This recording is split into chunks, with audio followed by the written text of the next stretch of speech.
Good afternoon. My name is Diana McNally, and I'm the wound nurse at Life Care, Melbourne, Florida. And today we're going to be demonstrating how to perform the ankle brachial index. It's a test that you can use to help rule out if a patient should have any arterial insufficiencies.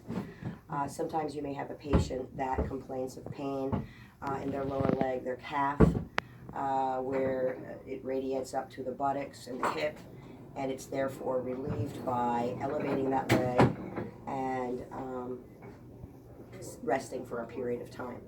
You may notice a patient that the skin is shiny, there may be no hair on the leg, the pulses may be diminished. However, that's not something that you would necessarily use to rule out whether they have arterial insufficiencies. Also, you will notice that when they elevate their leg, it might be there's a pallor to it, a paleness to it, only to find that when they sit in a sitting position and have their feet sitting down, that instantly comes to a bright red or a deeper color of red. Those are some indications that your patient might be suffering from that type of thing. So as a tool, you can use the ankle brachial. Also, I forgot to mention that also, and most importantly, when you have unhealing wounds, ulcers or trauma wounds that are slow to heal or difficult to heal, this may be another indication that they might have the arterial insufficiencies. So we're going to do the test, and for the sake of time, it is a measurement of both brachial arteries, right and left, and two different areas of the lower leg, the dorsalis pedis and the posterior tibialis. That is if you're using a Doppler, which we do not have. So we are going to be using a digital blood pressure machine and only taking one measurement in the ankle, which would be the posterior tibialis. So for sake of time, I've already taken the blood pressures in the left arm and the left leg, and I've written those numbers down. And be sure to write them down and not try to just keep them in your head, because you need that for accuracy.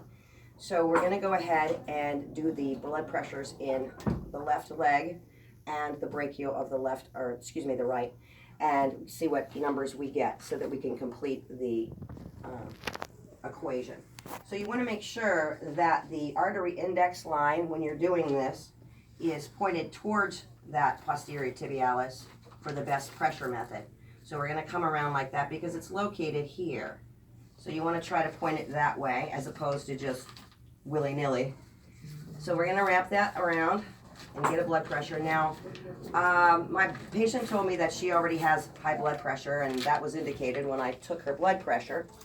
So she has a pretty high number in that right side, the left side. So we're going to go ahead and get the pressure, and it takes just a minute.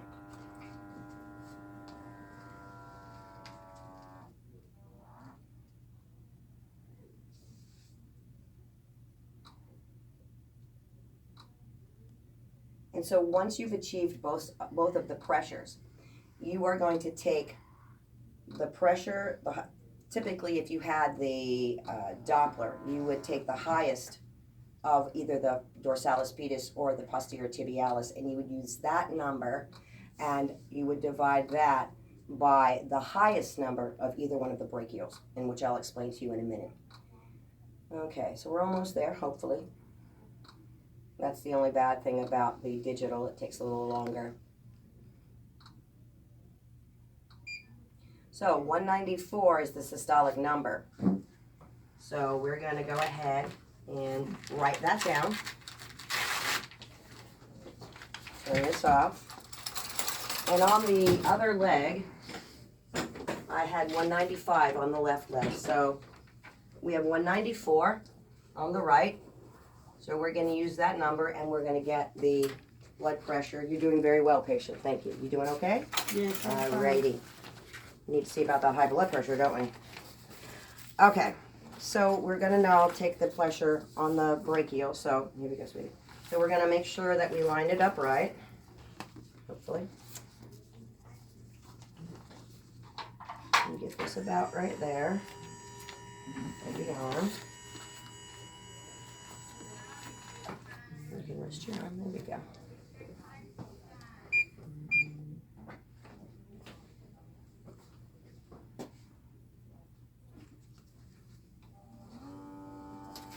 So far, whatever number is highest in the right or left brachial, that's the number that we will use for figuring each leg. So we'll have a left leg number and a right leg number.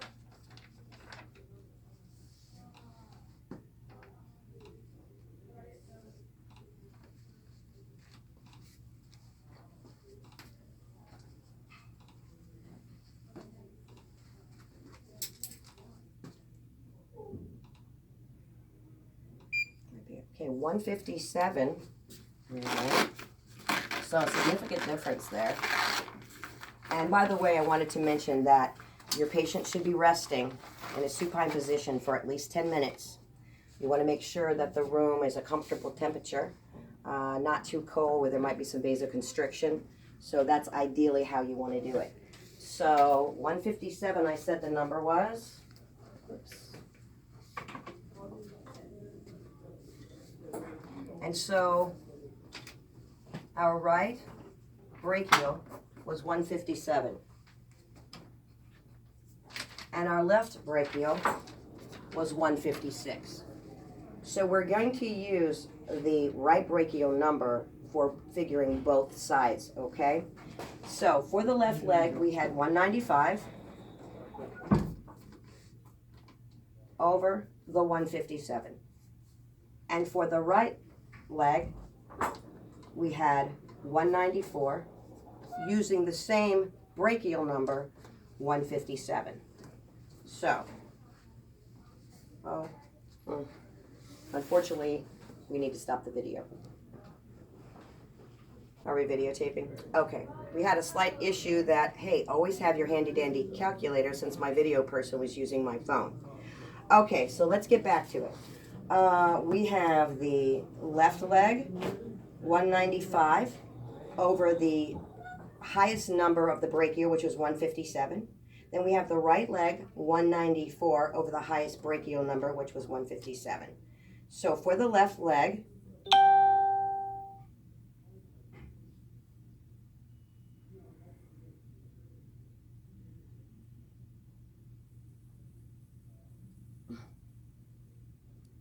okay, somebody else's calculator, 195.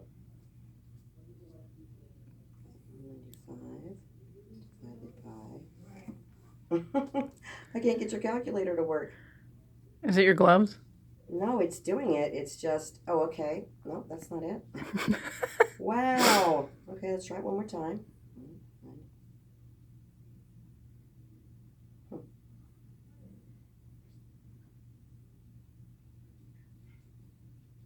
Does it not?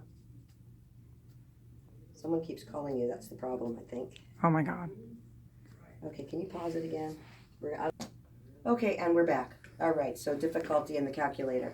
However, 195, which was the left brachial over the highest right brachial, which is 157, gives us a number of 1.2. Now, that one, significantly according to the textbook, is normal. Some medical fields say that 1 to 1.4 is normal. So 1.3 per the textbook was an elevated number. So that's her number. What we can rule out is there isn't any arterial deficiency in regards to possible occlusions from arterial sclerosis. All right, so we're going to clear this and try one more time. So we're going to get the right leg. 194 was that number for the right leg, and using that same brachial number, and we get 1.235. So she's pretty much equal in either side, and I think you're good. All right, so hopefully, sorry for the mishap of the videos, but we're working in a Friday afternoon facility, so thank you so much for your time.